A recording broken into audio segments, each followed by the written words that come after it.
వాతావరణ మార్పులు, పెరుగుతున్న ఉష్ణోగ్రతల కారణంగా స్వేచ్ఛగా జీవించే అమీబాలు ప్రపంచ ఆరోగ్యానికి ముప్పుగా మారుతున్నాయని శాస్త్రవేత్తలు హెచ్చరిస్తున్నారు. అమీబాల్లో చాలా వరకు హానికరమైనవి కానప్పటికీ కొన్ని ప్రాణాంతకమైన ఇన్ఫెక్షన్లకు కారణం కావచ్చని చెబుతున్నారు. వేడిని, క్రిమి సంహారకాలను తట్టుకుని జీవించగల వాటి సామర్థ్యం వల్ల వాటిని నియంత్రించడం కష్టంగా మారుతుందని అంటున్నారు. కాబట్టి మెరుగైన నిఘా, నీటి శుద్ధి అత్యవసరమని సూచిస్తున్నారు. ఈ చిన్న జీవులు ప్రపంచ ఆరోగ్యానికి కొత్త ప్రమాదంగా మారుతున్నాయని పరిశోధకులు వివరించారు.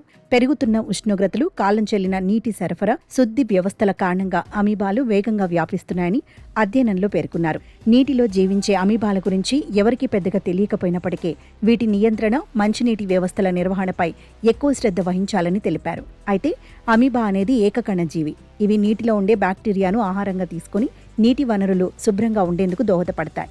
పర్యావరణ సమతుల్యతకు తోడ్పడతాయి. ఇవి హానికరమైనవి కావు. కానీ కొన్ని జాతులు అరుదుగా మానవులకు తీవ్రమైన అనారోగ్యాన్ని కలిగిస్తాయని పరిశోధకులు గుర్తించారు. వీటిలో నాగ్లేరియా ఫౌలెరీ రకం అమీబా ఒకటి. వీటినే మెదడును తినేసే అమీబాలు అని పిలుస్తారు. ప్రస్తుతం ప్రపంచవ్యాప్తంగా ప్రజా ఆరోగ్యానికి ఈ బ్రెయిన్ ఈటింగ్ అమీబా ముప్పు అంతకంతకు పెరుగుతోందని తాజా అధ్యయనం హెచ్చరిస్తోంది. అత్యంత ప్రమాదకరమైనది ఈ నెగ్లేరియా ఫౌలెరీ అనే అమీబా. కలుషిత నీటిలో దిగటం, ఈత కొట్టడం వంటివి చేసినప్పుడు ముక్కు ద్వారా శరీరంలోకి ప్రవేశించి మెదడుపై దాడి చేసి తీవ్రమైన ఇన్ఫెక్షన్లకు కారణమవుతుంది.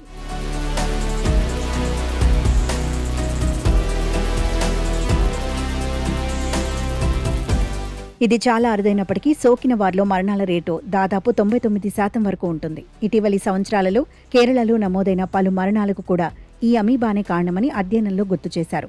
ఇతర సూక్ష్మజీవులు మనుగడ సాగించలేని పరిస్థితులను సైతం తట్టుకొని జీవించగలడమే ఈ అమీబాలను మరింత ప్రమాదకరంగా మారుస్తోందని పరిశోధకులు తెలిపారు. ఇవి అధిక ఉష్ణోగ్రతలను, క్లోరిన్ వంటి శక్తివంతమైన క్రిమి సంహారకాలను కూడా తట్టుకోగలవని వెల్లడించారు.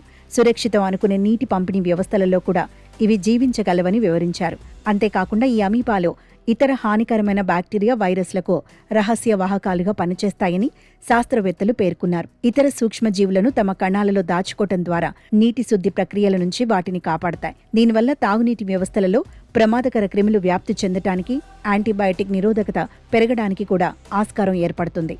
భూమి వేడెక్కడం వల్ల ఉష్ణోగ్రతను ఇష్టపడే ఈ అమీబాలు గతంలో లేని కొత్త ప్రాంతాలకు కూడా విస్తరించే ప్రమాదం ఉందని హెచ్చరిస్తున్నారు. ఈ ముప్పును ఎదుర్కోవడానికి, ఇన్ఫెక్షన్లు రాకముందే ప్రమాదాన్ని తగ్గించడానికి బలమైన పర్యవేక్షణ, మెరుగైన నిర్ధారణ పద్ధతులు, అధునాతన నీటి శుద్ధి సాంకేతికతలను అవలంబించాలని పరిశోధకులు సూచించారు.